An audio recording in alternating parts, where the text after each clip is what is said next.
I'm Wendy and I'm the Young People's Counsellor at Survivors Network. My name's Lisa Beckley. I've worked at Survivors Network for a year and I'm a volunteer counsellor. My name's Ruth Mason, I'm the manager here at Survivors Network. I've been here for about 5 years now. So my name is Valentina Cartey and I'm the volunteer coordinator. My name is Julia Driscoll and I'm the counselling coordinator.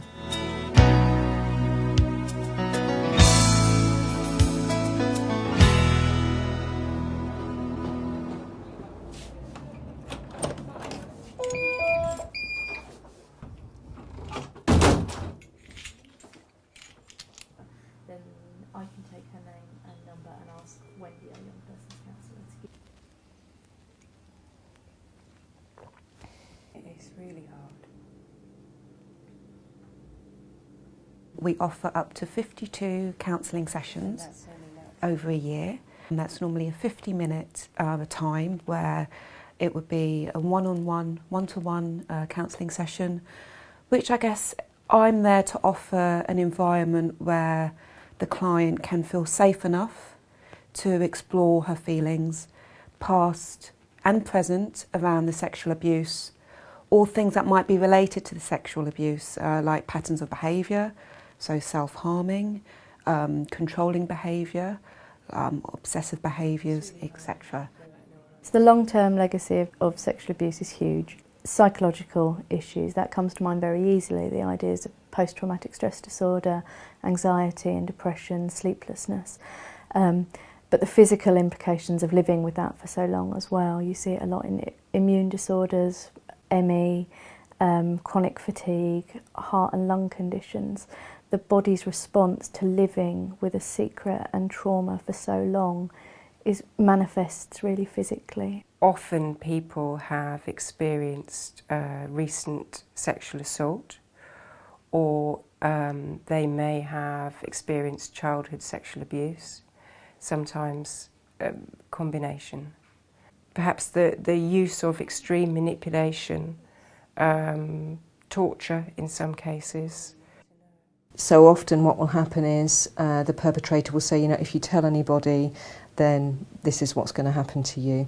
And anyway, it takes a long time before somebody can really trust you with their deepest, darkest experiences. I guess what they get from the service is a specialist service, and the volunteers are all highly skilled and they have a knowledge, but also they have skills to deal with the impact that sexual abuse can have. I'd say that the importance that Survivors Network has is to provide women with a space so that they can feel empowered, and a space where they can feel listened to and believed.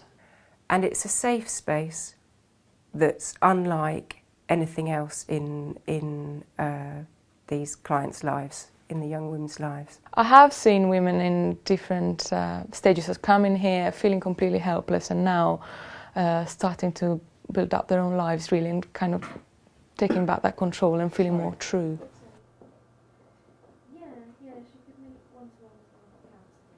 People want to come where they know that there are counsellors that are particularly specialised in this area. We've also got a very good reputation. And they know that they're going to get what they need, which is up to a year. You know, they know that having 6 weeks or 12 weeks is just going to open something up, and then they've got to close it all back down again. So we really do offer something very unique.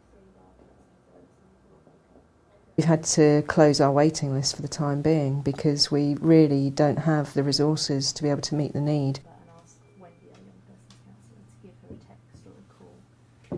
We know that for women who've experienced childhood sexual abuse, they're more vulnerable to sexual predators, for example. They're more likely to end up in domestic violence relationships where sexual abuse is part of that relationship.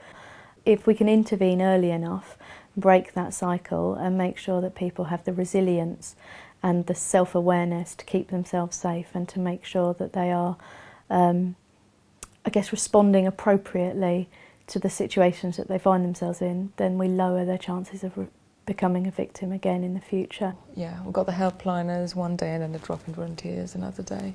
But they all went to supervision, so they met with the old volunteers, with the current volunteers. And Each one of us probably have met someone or know someone who has experienced sexual abuse.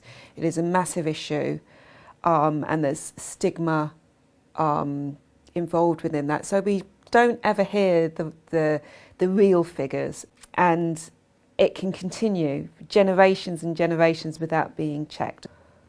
This is an organisation which can help, and it could potentially stop that pattern from repeating itself. A woman who gains her self-worth will not allow her child to be abused. Once that self-worth has been gained through counselling or through the drop-in service, through artwork, through poetry, through support, through friendship, once that has been gained and that empowerment is within a woman will not let her child be sexually abused. There is no survivor in this film, and I think to be on film, to be that visible, is hugely exposing. So how do you know that the person that's raped you or sexually abused you isn't going to see that? You know, you are exposing what has, you know, the biggest thing that's probably ever happened to you in your life, and a thing that's going to feel still painful, and where there will be, you know, a myriad of other feelings around that still. There may still be, you know, feelings of shame and embarrassment and, you know, a whole load of feelings. So do you really want that made public, you know? I don't know that I would.